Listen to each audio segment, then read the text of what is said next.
Hello viewers, welcome to your podcast, Kicking It with Coach Donald, and today it's another day. The Red Devils fans, the Manchester United fans, they are over the moon after beating Arsenal 2-3. Man United were different Man United together, from the Man United that we used to. All right, so in a nutshell, we can say Manchester United, they are back to the winning ways, and we wish them nothing but the best, and we hope that they will continue with the form.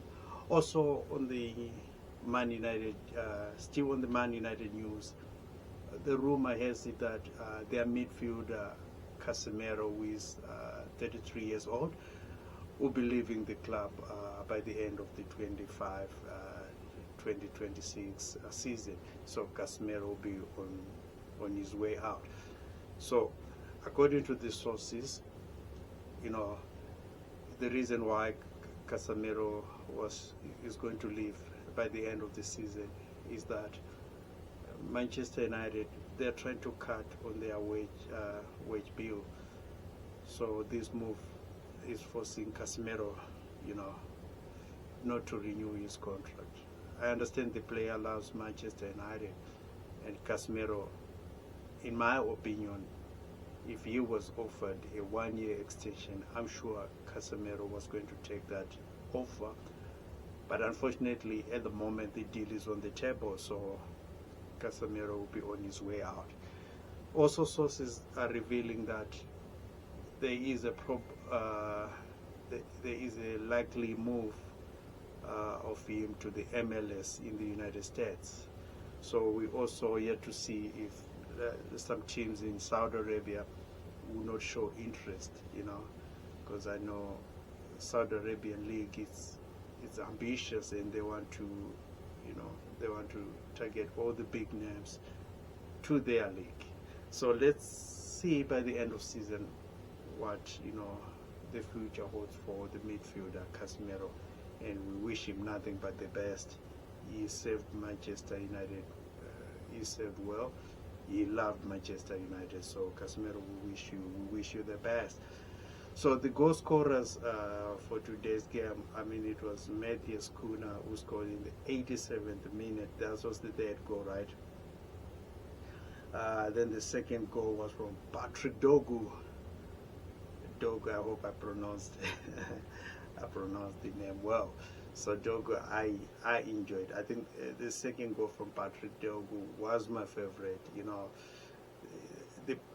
The boy showed me that he is aware of the rules. You see, when you dribble past the defenders, he had to make sure that he hide his hands so that he's not in contact with the ball. That shows that the player is aware, is aware of the football rules, and also he is in that moment. He is present in that moment. So well done, Dogu, All right, so that's it on the Manchester United. That's what I had for you on the game Arsenal versus Manchester United.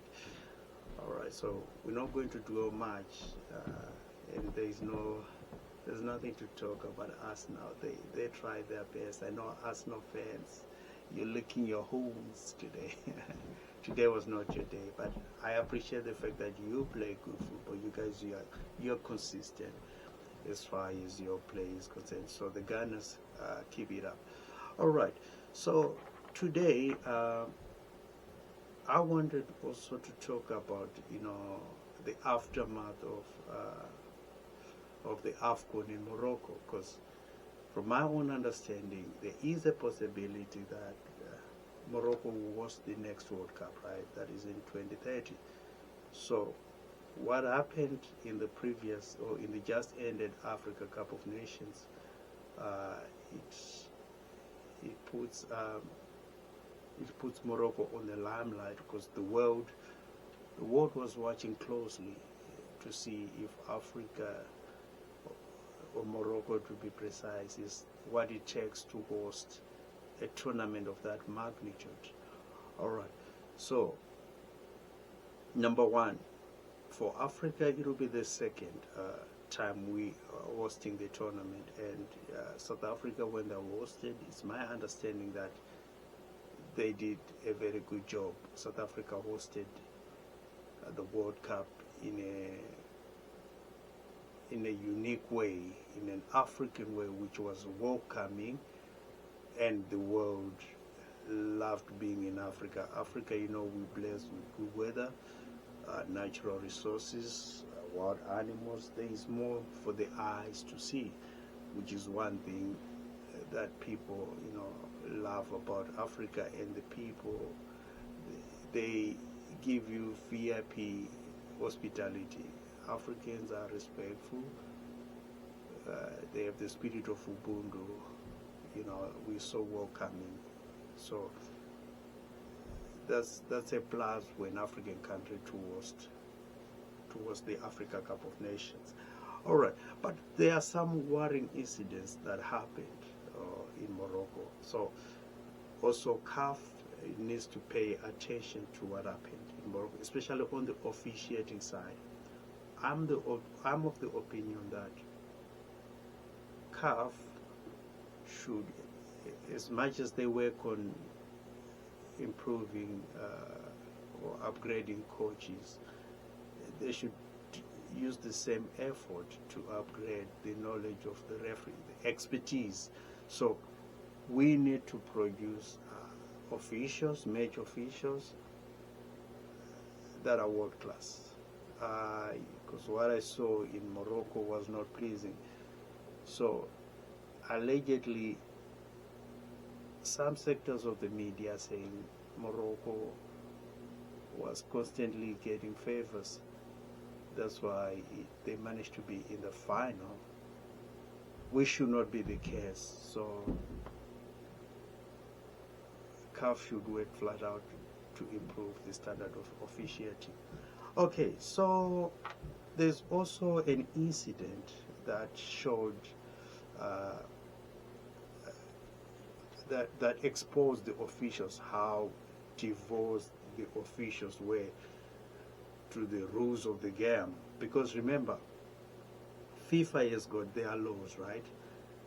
So what happens is when FIFA set their law, then the continental federations, when they host such tournaments like the Africa Cup of Nations, they will also set their tournament rules aligning with FIFA rules. All right. So I want to take you through to the tournament rule, Article 82 or Article 148 regarding abandonment. So this rule says that any time that the team leaves the pitch without referee's permission or refuses to continue the match, it is considered to have lost that match. All right. So in the event that the team walks out of the pitch, like what Senegal did against Morocco, according to this tournament rule, which was abiding during the final between Morocco and Senegal. When Senegal walked out of the pitch, because I remember it was, from what I saw, I think it was only Sadio Mane who was left on the pitch. So in the event that a team walks away like that and goes back in the changing room before the end of the match or before the end of a half, and without the referee giving that green light, then the team will be penalized. And this is how they will be penalized. So the opponent or the opposing team will be awarded 3 points. They will be awarded victory straight away. So in that case between Senegal and Morocco, Morocco was supposed to be awarded the victory. They were supposed to be given 3 points. Though it was said to win an Africa Cup of Nations Cup, that in that fashion.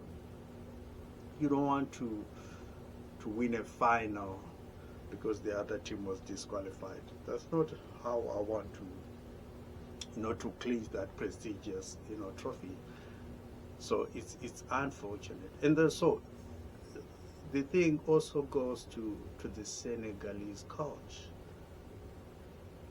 I don't know what was going through his head when he was. I understand the frustrations, but he had to soldier on the entire game, right? And then raise the concerns later. I think that was the smartest thing to do instead of withdrawing your players from the field. So I know CAF is going to sanction the coach, but I also feel that the National Senegal Soccer Federation, they should also punish the coach, because that was unprofessional on the coach's side. But then let's look at Morocco. So it's unfortunate that Morocco, they had gone out of their way to create a ground that was conducive for a top-level tournament, like the Africa Cup of Nations. Believe you and me, the infrastructure was top-level. However, the conduct of the fans, it left a dent on the Moroccan side, which, in my opinion, I think FIFA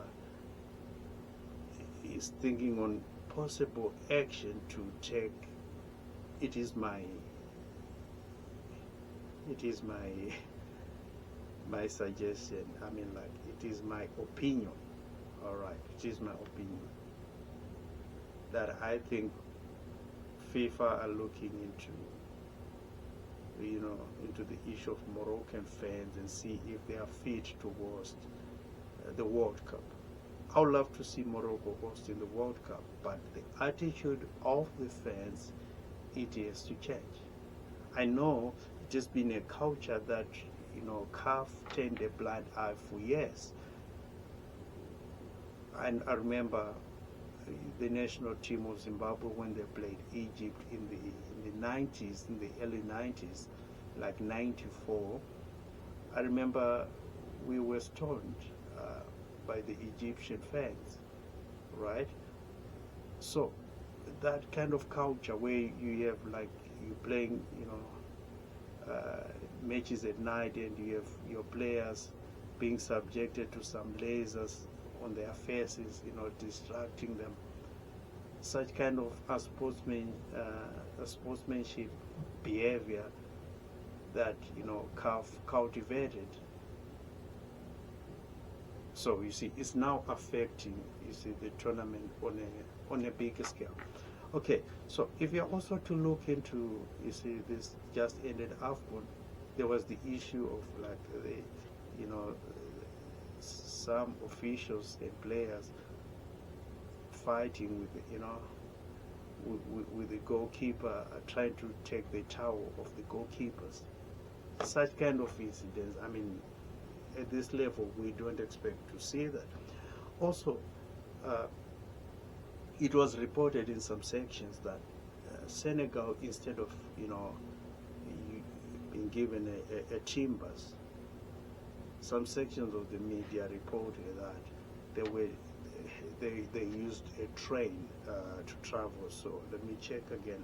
They travel from Tangier to Rabat by train. That's totally, unacceptable, because in a tournament like that, a team is given a team bus and security. So this is what happens if we are, unless maybe the distance is too much that it requires probably us to fly or something. But otherwise, if it's a short distance like that, then I don't see the reason why a team is not given the team bus. And also, let's say the train was the most suitable mode of transport at that particular time.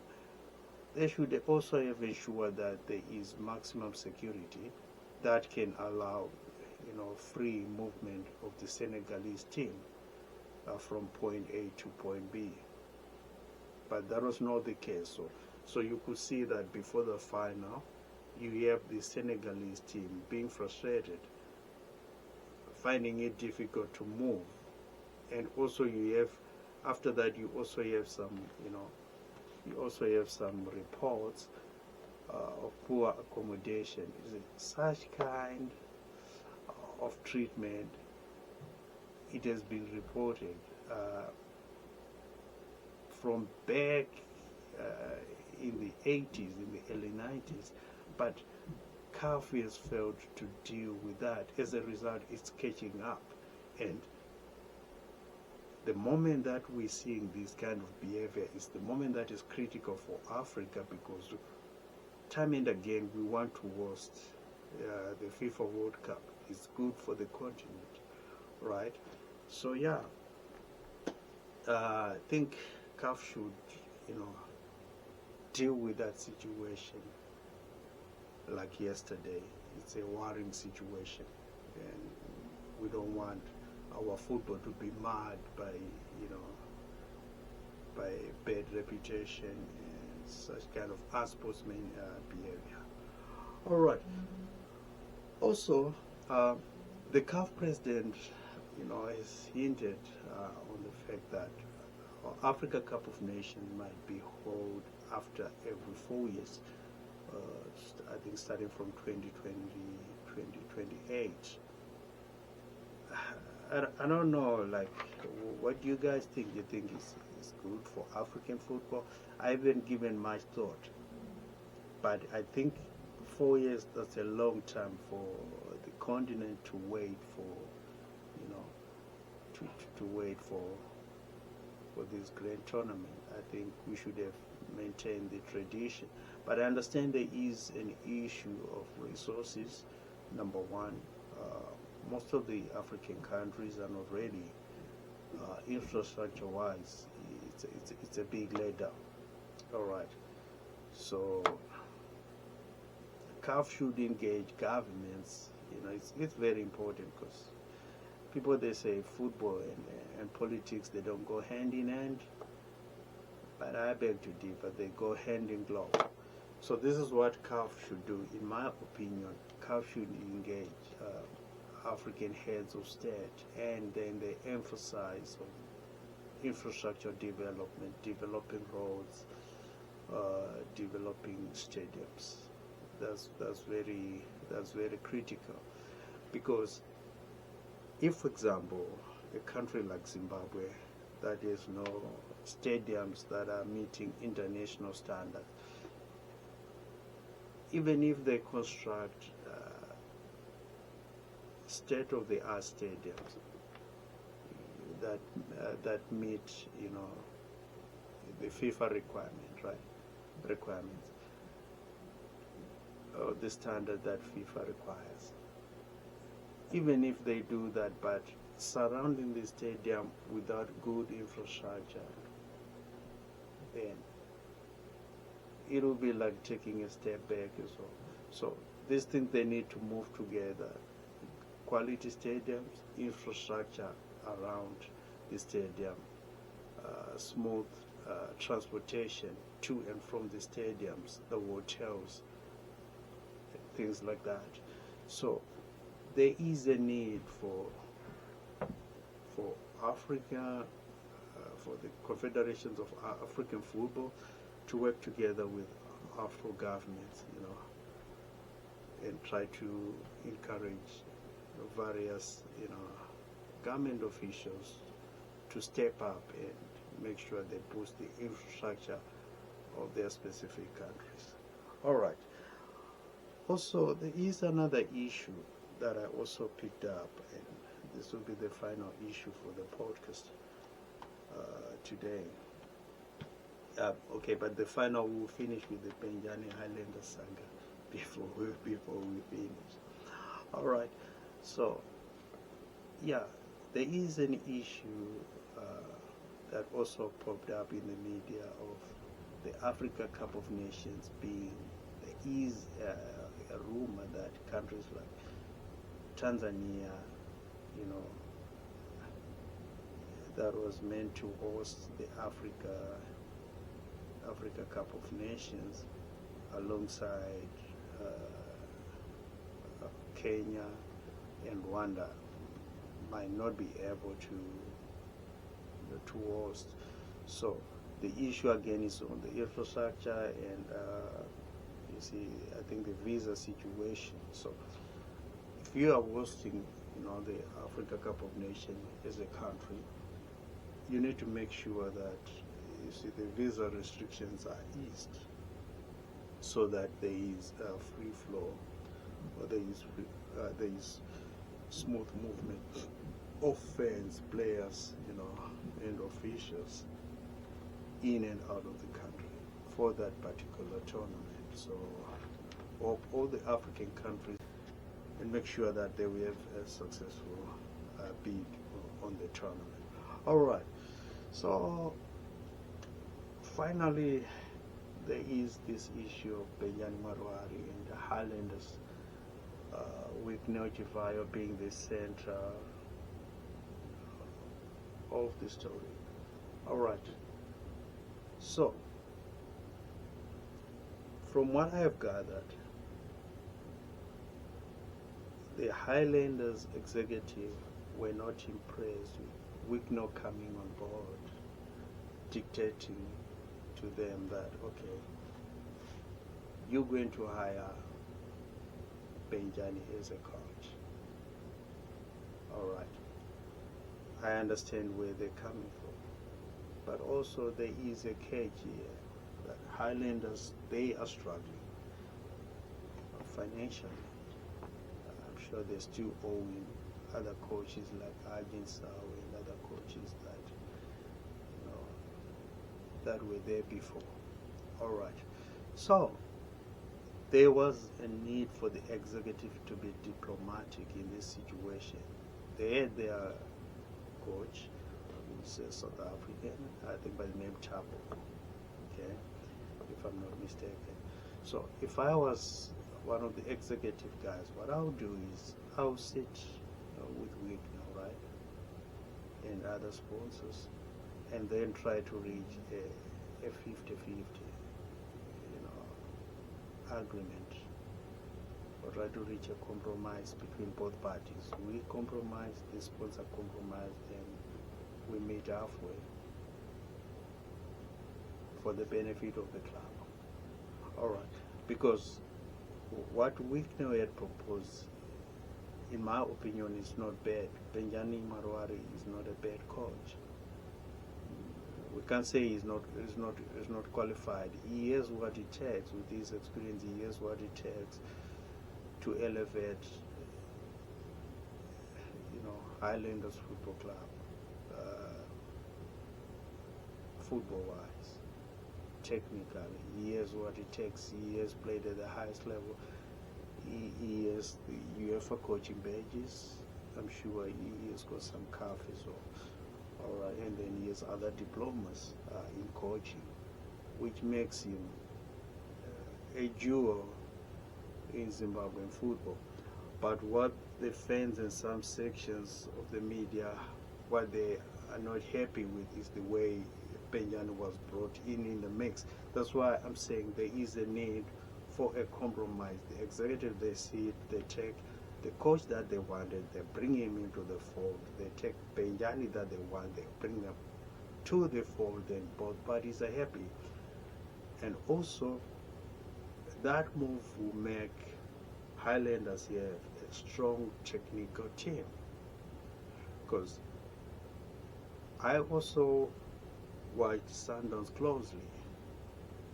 Sundowns had like the background staff, which was like a cream, They had the guy like Trot Moloto, when they had the Pizzo Musimani, they had Mangoba, they had like, the cream. They had Peter Love, they had all those guys, you see.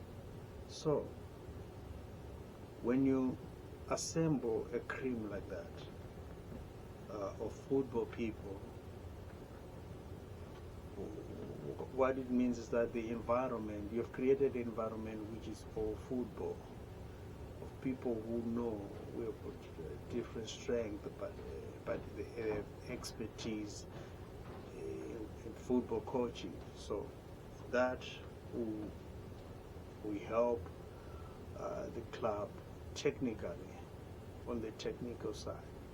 Then you also do the same on the, on the management side, because I understand there are still people like Madinda Love who also are still involved with the day-to-day running of the club, which is a good thing. So you have all the football people within the club that are still running the club, that have got the best interests of the club at heart, which is a good thing, right? So I just encourage the fans, I mean, let's be patient. Let's set politics aside and let's push the game forward. I'm happy Highlanders, they've got a sponsorship package which is lucrative. I also saw in Harare, the rival Scotland, they also have a lucrative sponsorship, about 300,000. So this is good. In my opinion, this is good for the local football. I think as a nation, we at a point where for the first time in history, we're seeing huge sponsorship packs coming into our football. We're seeing our players now turning into professional. You understand? Being paid handsomely, improving their lives. So we're moving away from the time whereby our players had to look to cross the Limpopo for their lives to change. Now we have a situation where our players can change their lives without even playing outside the country, which is something that I salute. So we should set aside politics. I know we are polarized, a nation, politically. If we don't agree on some political values, then we design in a way that if we don't agree, then we enemies. That should not be the case. Okay. So yeah, I'll leave you on that note till we meet again, guys. Remember to like, subscribe the podcast, and thank you for your support. Take great